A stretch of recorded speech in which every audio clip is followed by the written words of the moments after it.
Hare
यारे तरी यारे लागे अवघे माझ्या मागे मागे आजी देतो पोट भरी पुरे म्हणाल तोवरी हळू हळू चाला कोणी कोणाशी न बोला आजी देतो पोट भरी पुरे म्हणाल तोवरी तुका म्हणे सांडा घाटे तुका म्हणे सांडा घाटे तेने नका भरू पोटे आजी देतो पोट भरी पुरे म्हणाल तोवरी पांडुरंगा करू प्रथमा नमन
विद्या आत्मरूपा देवा तोची गणेश सकळ मतिदात प्रकाश म्हणे निवृत्तीदास अवधारी जय आता अभिनव वाग विलासिनी जे चातुर्यार्थ कला कामिनी ते श्री शारदा विश्वमोहिनी नमिनी मिया महदयी सद्गुरु जेने तारिलो हा संसार गुरु मनोनी विशेषात्यादारो विवेकावरी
स्मरण सकळ विद्यांचे होय अधिकरण तेची बंधू श्री चरण श्री गुरूंचे ते नमस्कार हो आता मस्तक हे पायावर मस्तक हे पायावर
याल तरी यारे लागे अवघे माझ्या मागे मागे आजी दे तू पोट भरी पुरे म्हणाल तो भरी हळू हळू चाला कोणी कोणाशी न बोला आजी दे तू पोट भरी केव्हा कोणी कोणाशी न बोला कोणी कोणाशी नाही बोललं तरच आजी दे तू पोट भरी पुरे म्हणाल तो वरी तुका म्हणे सांडा खाटे देणे नका भरू पोटे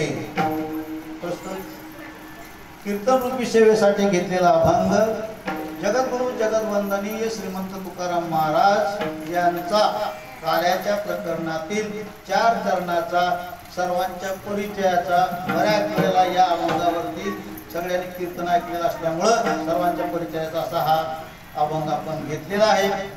या अभंगाद्वारे जगद्गुरु तुकाराम महाराज भगवान श्रीकृष्ण आपल्या सौंदर्याच्या बरोबर कसा संवाद साधतात आणि ते सौंदर्याला काय सांगतात याचं विवेचन करत आहे। या अभंगाचा मतितार्थ पाहण्यापूर्वी थोडासा परिहार देणं अत्यंत गरजेचं आहे। येथील पायगण वरती हा 5व्या वर्षाचा अखंड नाम संवाद चालू आहे।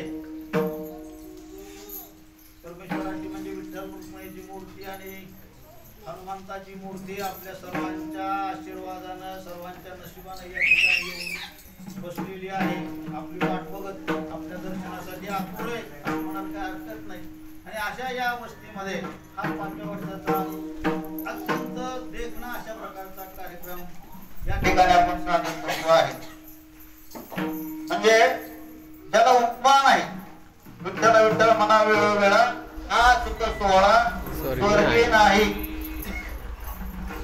नाही भेद. या ठिकाणी जो अभंग आपण घेतलेला आहे त्याचं विवेचन करताना आपल्याला असं म्हणावं लागेल की या ठिकाणी कुठलाही भेद आमच्याकडे राहिलेला नाही. अगदी या सप्त्याचा जर आपण विचार केला, गेल्या शनिवारपासून 8 दिवस झाले. 8 दिवस कसे संपले कुणाला देखील कसं काय एवढं लवकर संपलं असं वाटायला लागलंय. आता उद्याच्याला कसं तरी वाटणार आहे आपल्याला, हुर तुम्ही जाता दूर मला वाटे हुर हुर, अशा प्रकारची आपली सगळ्यांची स्थिती होणार आहे. परंतु आनंदाची गोष्ट अशी आहे की बाकीचे सगळे लोक म्हणतात सप्ता करणं काय सोपं नाही, फार अवघड आहे ते काय. परंतु पायघर वस्तीमध्ये सप्ता करणं काहीच अवघड नाही. आता बाहेरच्या लोकांनी येऊन बघितलेलं आहे. आता आमचे मेहुणे इथं आले उपळा येऊन दरवर्षी येतात, त्यांची फार मोठी कृपा आहे. 10,000 रुपये आपले वाचवतात ते आणि उलट 500 रुपयाची देणगी देतात. देणार का नाही? उपत्तम भूमदंडाचार्य. तर अशा प्रकारे आणि सकाळच्या काकड्यापासून ते जागरापर्यंत जर संबंध दिवसभराचा आपण विचार केला तर प्रत्येक जण आपापले काम, मिलिटरीची शिस्त कशी असते तशा पद्धतीने सर्वजण आपापले काम करतात. हे पाहून खूप आनंद वाटतो की वस्तीवरील सर्वजण आपल्या घरच्या लग्नामध्ये सुद्धा एका वेळेस काम कुठं करेल कुणी, परंतु या ठिकाणी कुणीही अंग करून काम करत नाही, मन लावून सगळे काम करतात आणि त्याबद्दल तुम्हा सर्व लोकांना धन्यवाद द्यावा तेवढा अत्यंत थोडंच आहे. आता सगळ्यात महत्वाचं म्हणजे जे आमचे वाचन करणारे आहेत त्यांच्यावरती डबल ताण. तर वाचायला इथेच, पुन्हा पुती लावलेले दुपारी त्याला इथेच, परत काकड्या हरिपाठाला इथेच आणि संध्याकाळी बाजाराला इथेच. म्हणजे एखादा गरीब शेतकरी कसा असतो, फेर रासण्यानं पेरायचं, तीच बैल सगळीकडे, पाळी टाकायला तेच, पेरायला तेच, मागं रासण्याला तेच, पोळवायला तेच, भार वाहून न्यायला देखील तीच बैल. आता फोडायची म्हणून काय वाटत नाही आणि वळवी पाडत नाही, ही सगळ्यात महत्वाचं. तर अशा प्रकारे सर्वांचं खूप चांगलं सहकार्य आहे. आणि याच्यात सगळ्यात महत्वाची गोष्ट म्हणजे असं म्हटलं जातं की कोणतंही सैन्य हे पोटावरती चालत असत. सैन्याचं जर पोट भरलं तर सैन्य जिद्दीनं लढत असत. आणि आमच्या वस्तीवरती आता जो अभंग घेतलेला आहे, आजी देतो पोट भरी पुरे म्हणाल तो बरे, म्हणजे अशा प्रकारचा अनुभव या ठिकाणी प्रत्यक्षामध्ये येतो. जेवणामध्ये 3 गोष्टी महत्वाच्या असतात. एक म्हणजे स्वयंपाक करणारी बाई सुगरण असावी लागते, दुसरं म्हणजे खाणारा दर्दी असावा लागतो आणि तिसरं म्हणजे वाढणारा उदार असावा लागतो. आता काय वेळेला काय होतं, खाणारा भरपूर आहे, खायला भरपूर जरा वाटतं खावं, परंतु बाई सुगरण नाही, काय खाणार. काय वेळेला बाई सुगरण असते, खाणारा देखील आहे, परंतु हे बघून वाढा ताटावर शिल्लक राहू नका, म्हणजे खाणारा तर पगार खाऊ का नको याच. परंतु या ठिकाणी या तिघांचाही मेळ लागला. एका चढीत एक दररोज या ठिकाणी सकाळ दुपार सकाळच्या नाश्त्यापासून ते संध्याकाळच्या जेवणापर्यंत 100 पडकर 1 अशा प्रकारच्या पंक्ती या ठिकाणी उठलेल्या आहेत. आणि अत्यंत असे म्हणजे इतका सकस आणि कसं म्हणायचं त्याला चविष्ट अशा प्रकारचं जेवण आम्हाला सगळ्याला या महिलांनी घातलेलं आहे. खरं त्यांना जास्त त्रास आहे बरं का. म्हणजे सकाळ झालं की जे वस्तू तर लगेच संध्याकाळची तयारी चालू करायची. म्हणजे आम्ही बाहेरच्या आचार्य कुठं बोलवलेले नाही. या महिलांनी खूप त्रास घेतलेला आहे. या त्या महिलांचं मनपूर्वक आभार म्हणावं तेवढं थोडंच आहे. तर अशा प्रकारे सर्वांनी खूप साथ दिलेली आहे. आता मेवण्यास तर आम्ही कौतुक केलेच आहे. बायकोचा भाऊ आहे तुम्ही आणि बाकीचे टाळकरी. आता या ठिकाणी 2 अतिरथी महारथी या कीर्तनाला उभा राहिले. हे माझं भाग्य खरं सांगायचं म्हणजे आमचे हनुमान पवार आहेत, इकडं हरीश शेळके आहेत, हे सगळे टाळकरी मंडळी. म्हणजे तर माझ्या कीर्तनाला एवढे टाळकरी असे गर्दी कधीच दिसते मला दिसत. आज मात्र हा फार मोठा चांगला योग आलेला आहे आणि ही सगळी भगवंताची कृपा आहे. पंक्तीवाल्यांनी देखील खूप मोठं सहकार्य केलेलं आहे. अन्नदानासारखं सर्वश्रेष्ठ दान कोणतंही नाही. आणि असं अन्नदान करण्यामध्ये आमच्या या वस्तीवरती कुणीही माणसं माग राहिलेली नाही, त्याचा सगळ्याला आनंद आहे. इथून पुढं हा सप्ताह अशाच पद्धतीने वाढत जावा आणि सर्वांनी याच्यामध्ये अशाच प्रकारे सहभाग घ्यावा अशी मनपूर्वक आपल्या सर्वांना विनंती करतो. परमेश्वराच्या चरणी विनंती करतो आणि आपल्या विषयाला आपण सुरुवात करू.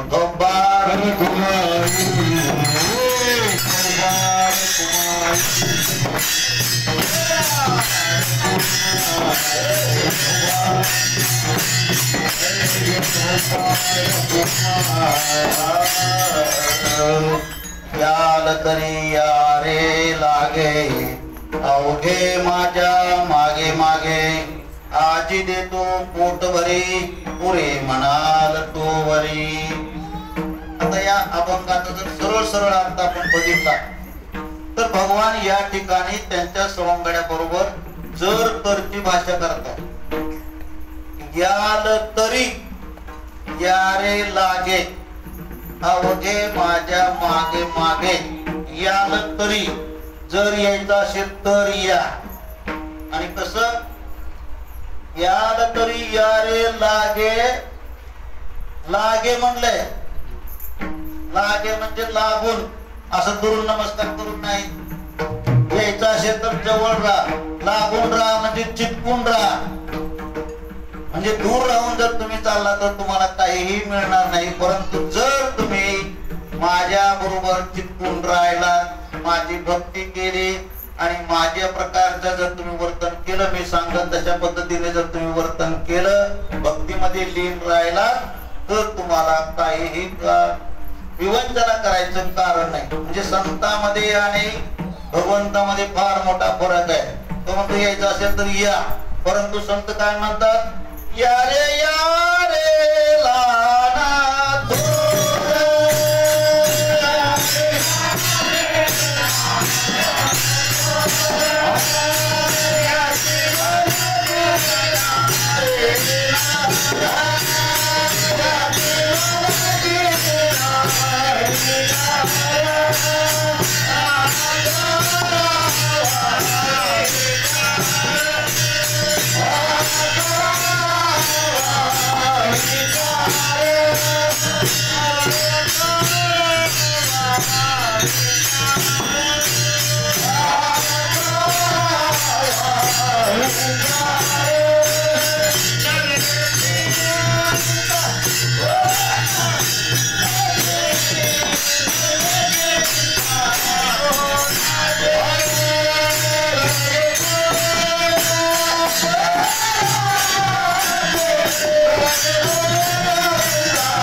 भाषा करत नाही. जर आला तर तुला असं कर असं म्हणा. ते काय म्हणतात, यारे यारे लहान थोर अवघे नारी न करावा विचार न लगे चिंता कोणाला. कोणालाही चिंता करायचं कारण नाही. सगळेजण फक्त आमच्याकडे या असं संत म्हणतात. परंतु देव तसं म्हणत नाही. जर तुम्ही मला चिपकून राहिला तरच काय करेल, आजी देतो पोट भरी. जर माझी भक्ती केली, माझ्या भक्तीमध्ये लीन राहिलात, मला चिपकून राहिलात, माझं भजन केलं, माझं स्मरण केलं, नित्य नियमानं हरिपाठ केला, आठवड्यातून एकदा का होईना परंतु भजन केलं मारुतीच्या मंदिरामध्ये, तर अशा प्रकारे जर तुम्ही चिटकून राहिलात तर तुम्हाला पोट भरी देतो. पोट भरून देतो म्हणजे काय, आम्ही उपाशी आहे का? पोट भरत नाही आमचं कधी, प्रपंचामध्ये आमचं कधीही पोट भरत का भरलंय कुणाला आतापर्यंत? आता मला हे नकोय पुरे असं कोणी म्हणलंय का? आता सोयाबीन खूप चांगलं आलंय, आम्हाला वाटतं 15 पोती व्हावं आणि जरी झालं तेव्हा राहायला जरा 2 पोती कमीच पडली. पोट भरत नाही. म्हणजे संसारामध्ये प्रपंचामध्ये आपलं पोट कधी भरत नाही. परंतु परमेश्वर असं म्हणतोय की जर तुम्ही माझ्या भक्तीमध्ये राहिलात, माझी भक्ती केली, तर तुम्हाला अशा प्रकारची विवंचना राहणार नाही. किंवा तुमचा हा जो काही आधाशीपणा आहे, अतृप्ती तुमच्या मनामध्ये आहे, ही अतृप्ती दूर होण्यास त्यामुळे मदत होईल. म्हणून तुम्ही माझ्या भजनामध्ये लीन व्हा. अशा प्रकारचं मत खऱ्या अर्थाने भगवान आपल्या गोपाळांना या अभंगामधून सांगतायत. परंतु त्याच्यासाठी त्यांनी काही अटी घातलेल्या आहेत. एक म्हणजे हळूहळू चाला, म्हणजे परमेश्वरानं लगेच तुम्हाला प्रचिती द्यावी असं तुम्ही समजू नका. त्याला थोडा वेळ द्यावा लागेल आणि अशा पद्धतीने वेळ देऊन कोणी कोणाशी न बोला, कुणी कोणाशी नका बोलू, बोलला नाही तरच पोटभर मिळणार आहे असं भगवान म्हणतात. म्हणजे आपण सुद्धा फार बोलायचं नाही, फक्त परमेश्वराचं चिंतन करत राहायचं. आणि तुका म्हणे सांडा घाटे येणे नका भरू पोटे, म्हणजे प्रपंचाच्या पाठीमाग लागून तुम्ही अशा प्रकारचा खोटा व्यवहार करू नका आणि अशा प्रकारचे खोटे व्यवहार करून तुमचं पोट भरू नका असा साधारणपणे या अभंगाचा लक्षार्थ आहे. शब्दार्थ वेगळा, लक्षार्थ वेगळा. आणि अशा पद्धतीने तुकाराम महाराज आपल्या या अभंगाद्वारे भगवान श्रीकृष्ण आपल्या सवंगड्याला काय उपदेश करतात किंवा कसा संवाद साधतात हे सांगत आहे असं आपल्याला या अभंगामधून दिसतंय.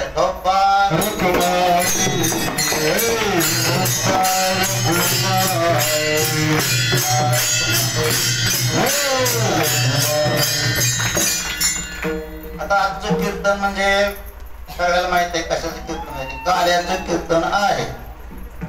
आता काल्याचं कीर्तन म्हणजे बाकीच्या कीर्तनासारखं नसतं. काल्याच्या कीर्तनामध्ये कीर्तनकारावरती अनेक बंधने येतात. त्याची गाडी रुळावरून चालावी लागते. इकडं तिकडं ट्रक ड्रायव्हर सारखं बघून चालत नाही का त्या, म्हणजे रुळावरून चालावं लागतं या कीर्तनकाराला. म्हणजे जो काल्याचं कीर्तन करतोय त्यानं रुळावरून चाललं पाहिजे. म्हणजे नेमकं काय केलं पाहिजे याच्यामध्ये एका गोष्टीचा त्याला विचार करावा लागतो, तो म्हणजे चरित्र देव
हे जसे नारायणे केले चरित्र रांगता आणि मोदने राखिता, म्हणजे रांगताना आणि गायी राखताना भगवान श्रीकृष्णानं जे चरित्र केलेलं आहे त्याच चरित्राचा फक्त या ठिकाणी उल्लेख करावयाचा आहे.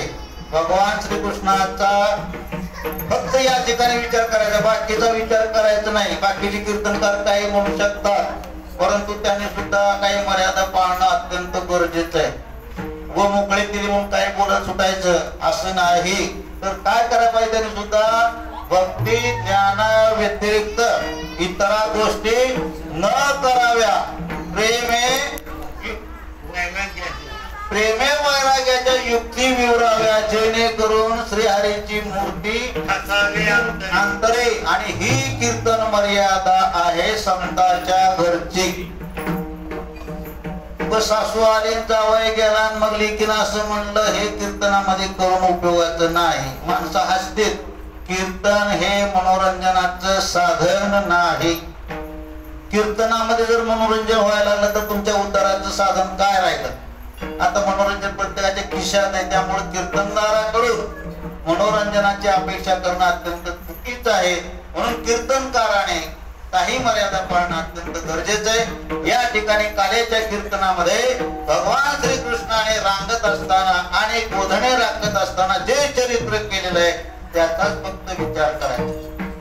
भगवान श्रीकृष्णाच्या आयुष्याचा जर आपण विचार केला तर एकंदर 125 वर्षाचं आयुष्य भगवान श्रीकृष्णाला लाभले आणि त्याच्यातील फक्त 11.5 वर्ष भगवान श्रीकृष्ण गोकुळामध्ये राहिलेला आहे. 13.5 वर्ष भगवान श्रीकृष्ण मथुरेमध्ये राहिलेले आहे आणि राहिलेली 100 वर्षे त्याने द्वारकेमध्ये राज्य केलेलं आहे. तर अशा प्रकारे 3 भागामध्ये जरी या भगवान श्रीकृष्णाचं चरित्र आपण विभागत असलो तरी फक्त आणि फक्त या एकाच म्हणजे 11.5 वर्षाच्या काळामध्ये त्याने जे चरित्र केलेलं आहे त्याचाच आपल्याला या ठिकाणी विचार करावयाचा आहे.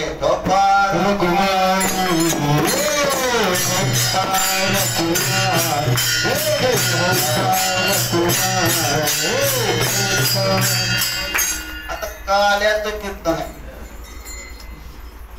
काला म्हणजे काय? आता सगळ्यांना माहिती आहे काला म्हणजे काय. आता एखादा माणूस आपल्या घरामध्ये भाजी वाटे जेवण वाटलेले आणि असं जेवायला जा, आपण जाऊन तसं लावून काय खातो? काला करून खा की जरा, कुस करून खा की जरा. म्हणजे काला करायचं म्हणजे काय करायचं तर 2 भिन्न पदार्थ अशा तऱ्हेने एकत्रित करायचे की ते पुन्हा वेगळे झालेले पाहिजे. त्याला म्हणायचं काला. आणि अशा प्रकारच्या काल्याचे पुराणामध्ये साधारणपणे 3 प्रकार सांगितले जातात. 3 प्रकाराने काला केला जातो किंवा काल्याचे 3 प्रकार सांगितले जातात. एक म्हणजे लाह्या आणि दह्याचा काला, लाही आणि दही याचा काला जो आता आपण मिळणार आहे सगळ्याला. दुसरा म्हणजे हरिनामाचा खिचडी काला आणि तिसरा काल्याचा प्रकार म्हणजे जीवाशिवाचं ऐक्य एकत्र होणे याला देखील काला असं म्हटलेलं आहे. आणि आपण गेले आठवडाभर जे नामसंकीर्तन करत आलेलो आहे, जी वेगवेगळी कीर्तन आपण ऐकलेली आहेत आणि जे काही आपण अध्यात्मामध्ये या ठिकाणी वेळ घालवलेला आहे, या सर्व गोष्टीचा एकच उद्देश आहे, तो म्हणजे जीवाशिवाचं ऐक्य झालं पाहिजे. काल्याचे अधिकारी कोण? म्हणजे आम्ही कशाला आलोय? काला खायला तर आलोय ना. आणि तुम्ही ती विचारता आम्हाला तर अधिकार आहे का तुमचा? इथं आलेले सगळे अधिकारी आहेत, कारण ते काला खाण्यासाठीच इथं आलेले आहेत. परंतु याच्यातील काही लोक मात्र अधिकारी नाहीत. आता ते म्हणणं कसं काय? काला खायचा म्हणजे नुसतं दही आणि लाह्या खायचा किंवा इथली बुंदी खायची असा त्याचा अर्थ नाही. काला खायचा म्हणजे आपल्या मनामध्ये अशी इच्छा निर्माण झाली पाहिजे की मी परमेश्वराचा अंश आहे आणि परमेश्वराचीच प्राप्ती मला झाली पाहिजे. माझं आणि परमेश्वराचं मिलन झालं पाहिजे. परमेश्वर मला भेटला पाहिजे. मला या प्रसंगामुळे माझ्या मनामध्ये अशी वृत्ती निर्माण झाली पाहिजे की अशा प्रकारचे भगवान श्रीकृष्णाचं चरित्र ऐकल्यानंतर माझा उद्धार व्हावा. अशा प्रकारची इच्छा ज्यांच्या मनामध्ये निर्माण झालेली आहे तेच काला खाण्याचे अधिकारी आहे. म्हणजे अशा प्रकारे मनामध्ये आपल्या भगवंताची मिळण्याची इच्छा निर्माण झाली पाहिजे. अशा प्रकारे ज्यांनी हा उद्देश मनामध्ये ठेवलाय तेच काल्याचे खरे अधिकारी आहेत. आणि मला वाटतं की आपल्या या सभा मंडपामध्ये असलेल्या सर्व लोकांना अशी इच्छा निर्माण झालेली असणारच आहे की परमेश्वराची आमची भेट झाली पाहिजे. आता अशा प्रकारचा काला द्वापार युगामध्ये पहिल्यांदा केला. भगवान श्रीकृष्णाने यमुनेच्या काठी गोपाळांना जमवून अशा प्रकारचा काला केलेला आहे आणि कलियुगामध्ये अशा प्रकारचा काला हा आपल्या पंढरपूरमध्ये वाळवंटामध्ये केलेला आहे. एकच ताळी झाली चंद्रभागे वाळवंटी, चंद्रभागे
म्हणजे अशा प्रकारचा काला पंढरपूर मध्ये नामदेव ज्ञानदेव हे जे पूर्वीचे संत होऊन गेले त्यांनी कलियुगामध्ये अशा प्रकारचा काला वाटण्याला प्रारंभ केलाय आणि हे आपल्या वारकरी संप्रदायाचं भूषण आहे.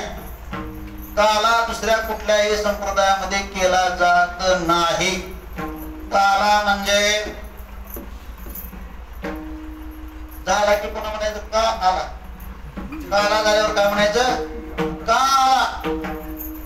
म्हणजे काला म्हणजे जसं एखाद्या कळसाच्या मंदिराला कळस असतो, कळसाचं काम झाल्यानंतर मंदिराचं काय काम राहतं का, काही नाही राहत. त्याप्रमाणे काला झाला की सप्ताह संपला असं समजायला काही हरकत नाही. समजा आज आपला काला झाला आणि उद्या जर एखादा पाहुणा आला, तुम्ही काय म्हणणार का आला, आता संपलं काला झाला. म्हणजे अशा प्रकारे काला हा संप्रदायाचं भूषण आहे आणि सप्त्याचा शेवट या काल्यानेच होत असतो.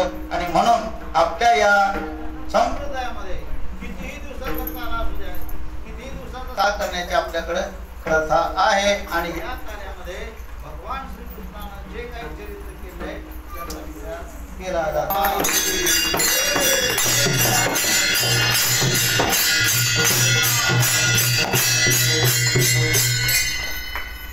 आता रात्री त्यांना सगळ्याला माहित आहे की भगवान श्रीकृष्णाचा जन्म कसा झाला किंवा का झाला. तरी सुद्धा आता आम्ही आता हाडाचे शिक्षक आहे म्हणाल काय हरकत नाही. आणि ज्या वेळेला शिक्षक एखाद्या शिक्षण वर्गामध्ये शिकवायला सुरुवात करतो, काल आपण काय शिकलो इथून सुरुवात करतो. तसं आपण काल काय शिकलो तर रात्री कीर्तनकार महाराजांनी आपल्याला काय सांगितलं याची थोडी आपण उजळणी करूया. पृथ्वीवरती फार मोठं पाप झालं. अभक्त जे भक्त माचले आणि मग त्यांनी काय केलं, यज्ञ मोडले, कीर्तन सांडले आणि ब्राह्मण पळाले भेने भेने. राक्षसांनी उन्मत्त केला, धर्म बुडाला, अधर्म झाला फार आणि त्याचं पृथ्वीला काय झालं, फार मोठं ओझं झालं. आणि अशा प्रकारचं ओझं पृथ्वीला सहन होईना म्हणून पृथ्वी आपलं गारण घेऊन ब्रह्मदेवाकडे गेली की मला आता हा काय भार सोसत नाही, याच्यावरती तुम्ही काहीतरी उपाय सांगा. ब्रह्मदेव म्हणला निर्माण करायचं काम माझं आहे, पण निर्मिलेल्या लोकांनी कसं वागायचं त्यांचं काय करायचं हे माझ्याकडे काय खातं नाही बाबा. निर्माण केलं मी सगळे सोडून दिले, ज्याचे त्यानंतर बघा यांचं काय करायचं ते आपल्याकडे नाही तर ते म्हणले शिवाकडे काम, महादेवाकडे. म्हणून ब्रह्मदेव आणि इंद्र चंद्र हे पृथ्वी सगळे महादेवाकडे गेले आणि महादेवाला विनवणी करायला लागले की म्हणले अशा अशा प्रकारे दैत्य फार मारलेले आहेत, पृथ्वी तलावरती फार मोठं पाप झालेलं आहे आणि अशा प्रकारचं सुळसुळाट या पृथ्वी तलावरती झालंय, याचं काहीतरी तुम्ही निर्धारण करा. महादेव म्हणले आता खरं सांग का आपलं जातं ना आपलं तू ओट.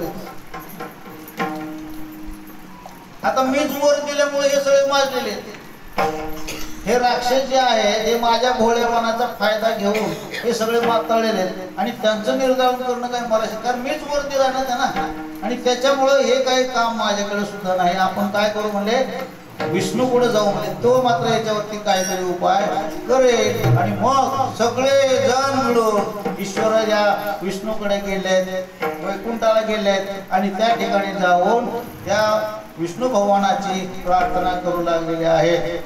काय म्हणतायत श्री अनंता मधुसूदना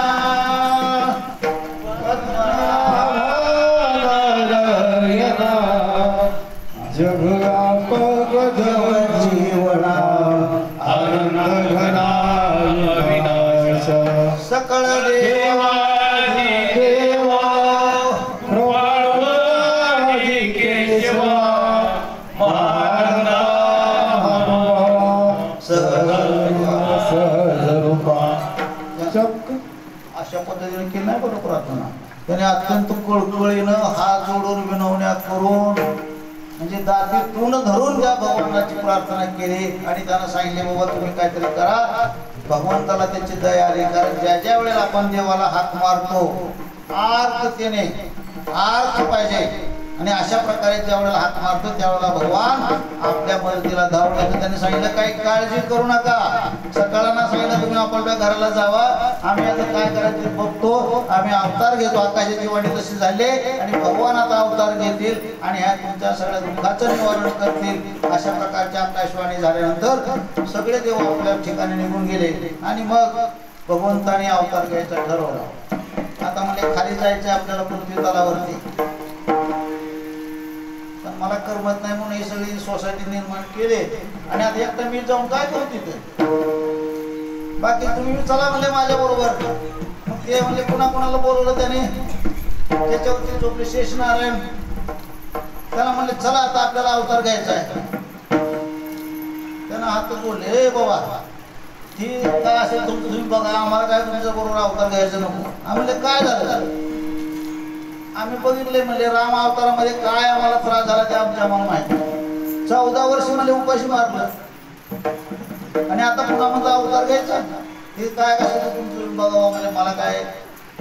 त्यावेळेला शेषाची ज्यांनी विनवणी केली की अरे बाबा त्यावेळेला तो काय होता लहान होता आणि मी मोठा होतो आणि मग लहान आणि मोठ्याचं ऐकायचं असतं त्यामुळे तुला सांगत तसं वागा होतं. आता आपण उलट करू म्हणजे आता मी लहान होतो आणि तुम्ही मोठे व्हा तुम्ही सांगाल तसं वागा. बस म्हणला बसेल म्हणला उठेल कुठं जाऊ नको म्हणलं तरी सुद्धा गपचूप म्हणजे तुमच्या आज्ञेच्या बाहेर मी राहणार नाही. तुम्ही जसं सांगेल त्याप्रमाणे मी वागायला तयार आहे असं भगवान श्रीकृष्णांना त्या आपल्या शेषनागाला म्हणजे सांगितलं की तुम्ही थोरला व्हा मी धाकटा होतो आणि तुमची आज्ञा मी शिरसामध्ये मानली. रुक्मिणी मातेला सांगितलं तुम्ही कुठे जावा कौंडिण्यपुराला जावा. म्हणली मी का जाऊ. रुक्मिणी काय म्हणली मी का जाऊ माझं काय समज अवतार घ्यायचं तुम्ही घ्या म्हणजे तुमच्या बरोबर माझी हेळसांड कशाला करता. ते म्हणले तसं नाही आपल्याला अवतार घ्यायचा आहे आणि त्रास होतोय मला एक कळतंय पण मोठ्याची बायको व्हायचं म्हणजे थोडा त्रास सहन करावा लागतो त्यामुळे तुम्हाला तेवढा त्रास सहन करावा लागणार आहे. तुम्ही काय करा कौंडिण्यपुराला जावा आणि तिथं त्या विमुख राजाच्या घरामध्ये रुक्मिणी म्हणून जन्माला या. अशा पद्धतीने सगळ्यांचं ठरलं कुणी कुठं जायचं कुणी कुठं जायचं आणि अशा प्रकारे अवतार घ्यायचं ठरलं. इकडं काय झालं मथुरेमध्ये जिकडं सुळसुळाट झालेला होता कंस हा जो राजा आहे हा अत्यंत दुष्ट दुर्जन अत्यंत वाईट प्रवृत्तीचा राजा होता. आता वाईट प्रवृत्तीचा का अनेक राजांना त्यानं बंदीखान्यामध्ये टाकलेलं होतं. नुसतं बाकीच्या राजांनाच बंदीखान्यामध्ये टाकलं नाही स्वतःच्या बापाला सुद्धा त्यांनी तुरुंगात टाकलं होतं आणि स्वतः राज्यकारभार पुढे वडिलांना गादीवरून दूर करून तो स्वतः गादीवरती बसलेला होता आणि अशा प्रकारचा अनन्वित छळ त्या पृथ्वी तळावरती या कंसानं माजवलेला होता. आता हा जो कंस आहे तो फार अभिलाषी होता. साम्राज्याचा विस्तार करायचा, हे करायचं असं त्याच्या मनामध्ये होतं. आणि या विस्तारासाठी त्याला अनेक प्रकारच्या विश्वासू लोकांची गरज होती. आणि म्हणून त्यानं काय केलं, आपला एक सेनापती विश्वासू सत्वशील अशा प्रकारचा जो सेनापती होता त्याचं नाव होतं वसुदेव. आणि या वसुदेवाला आपला नातेवाईक बनवायचं म्हणून त्यानं आपली जी चुलत बहीण आहे ती चुलत बहीण या वसुदेवाला द्यायची ठरवलं. आणि तो प्रस्ताव वसुदेवाकडे मांडला. मला असं असं माझी आता हे देवकी म्हणजे लग्नाला आलेले सुंदर आहे, सत्वशील आहे, आणि हे तुला देवी अशी माझी इच्छा आहे, तू मी आमचं मेहुणं बनावं असं मला वाटतं. हे म्हणलं, हे बाबा अगोदरच माझी 6 लग्न झाली, ही आता आणि कुठं गळ्यात घालून. परंतु कंसाचा दरारा फार मोठा होता, नाईलाज होता. आणि कंसाच्या आग्रहाखातर वसुदेवाला त्या देवकी बरोबर लग्न करावं लागलं. त्यानं लग्नाला संमती दिली आणि कंसानं अत्यंत थाटामाटामध्ये अशा प्रकारचा विवाह सोहळा पार पाडला. आता हा वसुदेव देखील यदुवंशाचाच होता आणि त्यामुळं चांगल्या खानदानातला आहे, शूर आहे, सत्वशील आहे. हे सगळे गुण बघून वसुदेवाला त्यानं आपली देवकी दिली. तिचा विवाह अत्यंत थाटामाटामध्ये पार पाडला. आणि मग लग्न झाल्यानंतर बोलवण करायचे असते. रथामध्ये त्या दोघांना बसवलं आणि रोज त्यांच्या घराकडे चाललेला आहे. पुढं वाजंत्री वाजताय, दारूकाम होत आहे. स्वतः कंस आनंदाने नाचतोय आणि तो स्वतः रथाचं सारथ्य करतोय. अशा आनंदाच्या परिस्थितीमध्ये एवढ्यात एक मोठी आकाशवाणी झाली आणि त्याने सांगितलं की अरे कंसा, तू ज्याचीही मिरवणूक चालवलेली आहे, या देवकीच्या पोटी येणारा 8वा पुत्र हा तुझा वध करणार आहे, त्याच्या हाताने तुझा मृत्यू होणार आहे. अशा प्रकारची आकाशवाणी झाली. आणि ही आकाशवाणी झाल्याबरोबर त्यानंतर त्या कंसानं रथामधून उडी टाकली. काहीही विचार न करता रथामध्ये बसलेल्या देवकीला खसखस खाली ओढलं. कमरेची जी तलवार होती ती बाहेर काढली आणि अशा प्रकारे त्या देवकीवरती हात उचलणार एवढ्या वसुदेवाने त्याचा हात पकडला. अरे काय करतो, एवढा मोठा राजा तो, एवढा मोठा दरारा तुझा, आणि तू पहिला मारतो, काय राहिलं तुझं? अगर ते दुसऱ्याची तुझी बहीण आहे, त्याचा काय दोष आहे मला तू मारायला?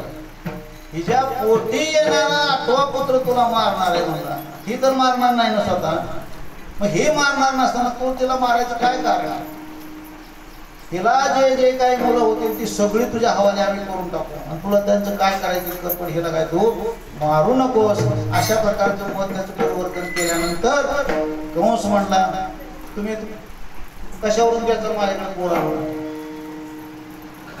मग मला बंदीखान्यात टाकव, तुझ्या देखरेखीखाली आम्हाला ठेव. मग कंसानं काय केलं, या वसुदेवाला आणि देवकीला त्यांच्या बंदीखान्यामध्ये टाकलं, कडी कुलपामध्ये त्यांना बांधून टाकलं आणि अशा प्रकारे त्यांना नजर कैदेमध्ये ठेवून त्या कंसाने या दोघांची तुरुंगामध्ये रवानगी केली. पुढे नमो नमो करता काही दिवसानंतर या देवकीला पहिला पुत्र झाला. कंसाला बातमी कळाली, देवकी प्रसूत झाली आणि तिला एक पुत्र झालेला आहे. कंस पळतच त्या जेलकडे आला आणि कुठे म्हणला होते मुलगा भाऊ. त्या पोराला त्या सेवकाने कंसाच्या हातामध्ये दिलं. त्या मुलाला बघितल्याबरोबर त्याचे डोळे चमकायला लागले, कारण वसुदेव देवकीच्या पोटी जन्माला आलेला होता. इतका सुंदर, इतका देखणा, इतकं तेजस्वी रूप त्या बाळाचं होतं. तोच मला अरे मला इतकं सुंदर आहे आणि ह्या निर्ती बालकानं काय माझा गुन्हा केलाय? 8वा मारणार आहे ना, ह्याला मारून काय करायचं? त्यांना हातात घेतलेलं बाळ परत जाऊ दे, मला त्या देवीकडे जाऊन दे, मला काय हे मारायचं नाही. असं जेलच्या बाहेर आला तुरुंगाच्या, नारायण नारायण नारायण. नारद म्हणाले, इकडं कुठं? अरे म्हणजे काय, मला वाटत नव्हतं तू एवढा येडा असेल. मला काय झालं? अरे तुला कळत नाही, मला तू आकाशवाणी विसरला का काय? तुला भय वाटत नाही का मृत्यूचं? मला काय झालं? अरे ते पोरं कशाला सोडलं मला मारायचं सोड? अहो मला नारद म्हणे, तुम्ही आता एवढे देवाचे भक्त आहे, त्या बाळानं काय केलं म्हणा? पहिला म्हणला हे आणि मारणारा 8वा आहे, त्याचं काय करायचं मारून विनाकारण? ते म्हणले तसं नाही, तुला कळत नाही पहिला कोणता आठवा कोणता तुला काय कळणार आहे. इकडून मोजलं ही पहिलं, इकडून मोजलं ही पहिलं. 1 2 3 4 5, 1 2 3 4 5. उलटी गिनती केली तर हा पहिला आठवा होऊ शकतो आणि हा तुला मारेल. त्यामुळे तू असं घाबरू नको किंवा अशा प्रकारचं दया त्यांच्यावरती दाखवू नको. कारण कंसाची पायरी वापरायची होती. 100 गुन्हे त्याच्याकडून व्हायचे होते आणि त्याचा वध करण्यासाठी त्याच्याकडून पाप घडावं म्हणून या नारदाने त्याला तशा प्रकारची बुद्धी सुचवली. आणि मग तुरुंगाच्या बाहेर आलेला कंस पुन्हा पळत आतमध्ये गेला. आणा मला त्या बाळाला इकडे. आणि त्याने काय केलं ते बाळ उचललं, घरा फिरवलं आणि शिवेवर टाकलं. फार मोठं दुःख झालं देवकी मातेला. काय करणार. काही दिवसानंतर दुसरं तिसरं चौथं पाचवं सहावं अशा अनेक वर्षानुवर्षे ती मुलं होत गेली आणि प्रत्येक मुलाचा त्यांना अशा प्रकारे वध केला. 7वा जो बाळक होता तो योग मायेने देवकीच्या गर्भातून काढून तो गोकुळामध्ये रोहिणीच्या गर्भामध्ये त्याचा प्रवेश केला मायेनं. हे कुणालाही कळलेलं नाही. रोहिणी ही वसुदेवाचीच एक बायको आहे. 6 लग्न झाले मी सांगितलं होतं ना. आणि त्या रोहिणीच्या गर्भामध्ये या बाळाची स्थापना केलेली. आता रोहिणीच्या गर्भामध्ये हा बालक ठेवलेला आहे, कोणालाही माहिती नाही. आता गर्भामध्ये बाळाची स्थापना झाल्यावर गर्भ काय गपची बसणार आहे का पोटात. दिवसेदिवस वाढत चालला. आणि मग वेगवेगळी लक्षणं दिसायला लागली त्या रोहिणीला. आता गर्भारपणाची काय लक्षणं असतील आता मी सांगून काय उपयोग नाही. लागले काय अन्नावरती वासना उठायला लागल्या वगैरे करायला, अमकं करायला, तमकं करायला.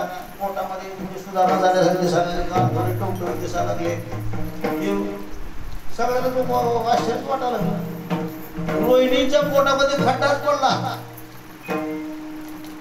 जेव्हापासून हा वसुदेव तुरुंगामध्ये आहे तेव्हापासून मी या महालाच्या बाहेर पडलेले नाही. कोणत्याही पुरुषाचं मी तोंड पाहिलेलं नाही. आणि अचानक माझ्या पोटामध्ये गर्भ कसा काय. कशा तोंडाने मी लोकांमध्ये जावं, कुठल्या तोंडाने मी समाजामध्ये व्हावं, माझ्या भावाचं काय होईल. सगळ्याला फार मोठी चिंता पडली. नंदराजाला सुद्धा वाईट वाटायला लागले. काय म्हणजे माझी बहीण तर अशी चांगली आणि असं कसं काय झालं.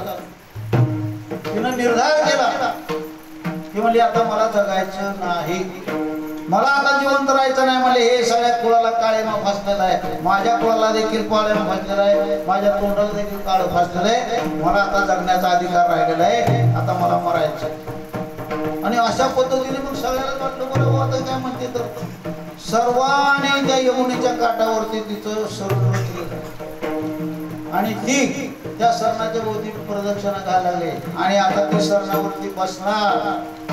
एवढ्यात पुन्हा आकाशवाणी झाले की रोहिणी ही निष्पाप आहे, निष्कलंक आहे, तिच्याकडून कुठलाही अपराध घडलेला नाही आणि ही देवाचीच करणी आहे. मायाच्या रूपाने, मायावी स्वरूपामध्ये अशा प्रकारचा गर्भ या रोहिणीच्या गर्भामध्ये ठेवलेला आहे. आणि हा भगवान थोरला भाऊ म्हणून जन्माला येणार आहे. आणि तो जो रोहिणीचा पुत्र जन्माला आलेला आहे त्याचं नाव आहे बलराम दादा. म्हणजे बलराम दादा हा भगवान श्रीकृष्णाचा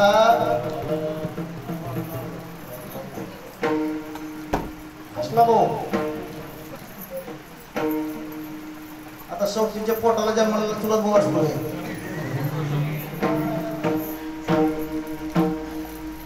भगवान श्रीकृष्णाचा बलराम कसला भाऊ. आता देवकीची सवत आहे रोहिणी आणि रोहिणीच्या गर्भामध्ये बलरामाचा वाढ झालेली आहे आणि त्यानं जन्म घेतलाय. म्हणजे सौतीचा जो पोरगा असतो तो आपल्या पोराचा सावत्र भाऊ असतो असं मला वाटतं. बरोबर आहे का. तर अशा प्रकारे हा बलराम दादा हा आपल्या भगवान श्रीकृष्णाचा काय होता सावत्र होता. बरोबर आहे. काय त्याच्या नातीचं आपल्याला काय देणं घेत नाही, परंतु रोहिणीच्या पोटी त्याचा जन्म झालेला आहे. आणि अशा प्रकारे पुन्हा काही दिवस गेल्यानंतर पुन्हा देवकीला काही दिवस गेले आणि मग तिची जी गर्भावस्थेचं अत्यंत फार मोठं वर्णन केले. ती कशी दिसत होती. सगळे कोटी चंद्र प्रकाश आहे, तुझी डोळी कोटी चंद्र. म्हणजे अशा प्रकारचं ते त्या देवकीच्या चेहऱ्यावर दिसत होतं. आणि 8वा पुत्र तिच्या पोटाला जन्माला यायला लागला होता. 9 दिवस झाल्यानंतर त्या ठिकाणी एक 8 वर्षाची मूर्ती अकस्मातरित्या त्या कारागृहामध्ये उपस्थित झाली आणि सगळ्याला कळेना म्हणजे एवढं मोठं की मला मी तुमचाच मुलगा आहे, आता यांना समजावून सांगावं लागेल मला सगळं काय. आणि अशा प्रकारे या भगवानाची त्या ठिकाणी उपस्थिती झाल्यानंतर त्यानं सांगितलं की तुम्ही घाबरू नका, मी तुमचाच पोरगा आहे, मला फार मोठं काम करायचंय, मी काय सांगतो ते ऐका. कंसाचा आपल्याला निपात करायचा आहे, हा सगळा इथला जो कारभार आहे अनागोंदी तो संपवायचा, त्याच्यासाठी मी अवताराला आलेलो आहे. आणि आता कंस मला मारण्याची शक्यता आहे, तर तुम्ही काय करा, नंदाच्या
नंदाच्या घराला मजनेरी, गोकुळाला माया उपजली, तेथे मजनेरी आणि म्हणजे यशोदेला एक मुलगी झालेली माया, तिला इकडे घेऊन या आणि मला त्या गोकुळामध्ये घेऊन जावा आणि यशोदेच्या पुढे मला ठेवा. ही माया इकडे घेऊन या. ती म्हणजे आम्हाला तर बंदीखान्यात आमची कोणतं सुद्धा करायचं, त्याची तुम्ही काळजी करू नका, मला एक कुठली घ्या, मला उचला आणि बाहेर निघा, मला आपोआप सगळं काय करून पडेल.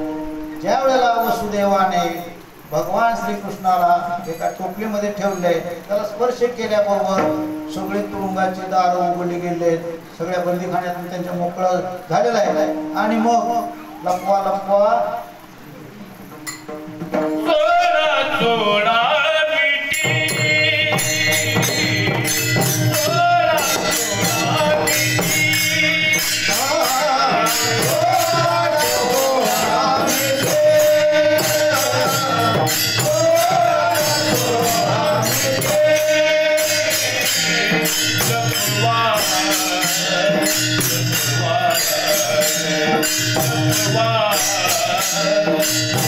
What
त्या भगवान श्रीकृष्णाचं रूप बघितल्यानंतर वसुदेवाला प्रेमाचा उन्हाळा पाहणा फुटलेला आहे आणि तो त्या वसुदेवानं भगवान श्रीकृष्णाला हृदयाशी लावलेला आहे. त्याला तो सोडायला तयार नाही. देवकी कसले काय कळते का नाही? अहो म्हणले त्या कंसाला जर कळलं तर ह्या माझ्या बाळाला मारून टाकेल. तुम्ही ती मिठी सोडा आणि याला कुठंतरी लपवा. तो म्हणतोय ना याला घेऊन जा गोकुळाला. मग काय बघत बसला इथं तुम्ही? त्याला उचला आणि नंदाच्या घराला घेऊन जा. ती म्हणलं आता बाहेर पाऊस पडतोय, इजा कडकड देते, नदीला पूर आला असेल, तुम्हाला खुशालपट्टीत जा. विचार करीत नाही बायका. काम सांगून काय अडचण येते काय माहित नाही. तुम्हाला एवढं करता येत नाही. असल्या अंधारात विजा कडकड देते, पाऊस पडतोय आणि ती बाई म्हणते की या पोराला घेऊन जावं. कसल्याही पडते याला लपवा. आता काय करणार आज्ञा आणि याला लपवायचंय. त्याने त्या बाळाला टोपल्यामध्ये घेतलं. सगळे काही पारेकरी होते ते सगळे झोपी गेलेले आहेत. बंदीखाना मोकळा झालाय, दरवाजे उघडलेले आहेत आणि मग त्या भगवान श्रीकृष्णाला टोपल्यामध्ये घेऊन हा वसुदेव त्या गोकुळाकडे निघालेला आहे. आता पाऊस पडतोय. आता पुढं कालची परिस्थिती काय होती? चांदणी नदी, चांदणी सारखी कधी कधी संपत्ती ती नदी आपल्याला 4 दिवस येऊन जाऊ देत. ही यमुना नदी पार करायची आणि मग त्या पावसाच्या दिवसामध्ये या यमुना नदीला महापूर आलेला होता. पलीकडे गोकुळाला जायचंय, बाळाला वाचवायचंय, त्याला ठेवून परत या मथुरेला यायचंय. परंतु भगवान श्रीकृष्णाला वाचवण्यासाठी वसुदेव तसाच पुढे निघालेला आहे. नदीमध्ये आलेला आहे, गुडघ्या इतक्या पाण्यामध्ये शिरलेला आहे, मांडी इतकं पाणी, कमरेला पाणी लागलेलं आहे. अशा पद्धतीने तो वरचे वर एक पाऊल पुढे टाकतच चाललेला आहे. पोरगवर बसलेलं आहे, बघतोय बापाची परीक्षा. सगळीच पोरं आता बापाची परीक्षा बघतात. कुठवर बोलतोय बघू गुडघ्यात माहितीवर म्हणजे चालत आलेलं आहे. लाल गळ्यापर्यंत पाणी आलेलं आहे. आता नाका तोंडात पाणी जाणार आहे. एवढ्यामध्ये त्यानं काय केलं की यमुनेचं काय माणूस आहे त्यानं ओळखलं. तिला दर्शनाची आस लागलेली होती. माझ्यातून आता देव चाललेला आहे, त्याचं दर्शन मला होत नाही म्हणताना त्या यमुना नदीला फार मोठा पूर आलेला होता. उफाळून आली होती. तिला प्रेम उचमळून आलेला होता असं समजायला काही हरकत नाही. ते प्रेम उचमळून आलेलं असल्यामुळं या भगवानाची कधी भेट होईल असं तिला झालं होतं आणि त्यामुळे मग तिचं मानस ओळखून भगवान श्रीकृष्णानं आपला डाव्या पायाचा अंगठा खाली सोडला त्या टोपलीतनं आणि मग त्या नदीला त्याचं दर्शन झाल्याबरोबर त्या नदीचं पाणी ओसरायला लागलं आणि मग वाहतूक सुरू झाली आजच्या सारखी. आणि मग वसुदेव त्या बाळकृष्णाला घेऊन गोकुळामध्ये गेलेला आहे. तिकडं यशोदा प्रसूत झाले. त्या यशोदे समोर या बाळाला ठेवलेलं आहे आणि तिथे जी काही माया होती त्या मायाला घेऊन वसुदेव पुन्हा गोकुळामध्ये आलेले आहेत. आता इकडे गोकुळाची काय अवस्था होती?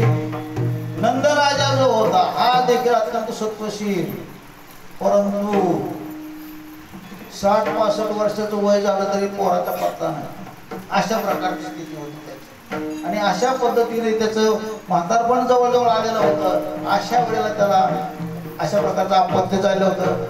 त्याची बहीण सुनंदा ही आपल्या भाऊजाई बरोबर त्याच्या मदतीसाठी आली होती. बाळंतपण करायला म्हणायचं होतं आणि मग तिनं बघितलं की याच्या पुढं बाळ झोपलेलं आहे, रडतं, हिला अजून भानच नाही म्हणले आणि मग ती सगळीकडे पळत सुटली.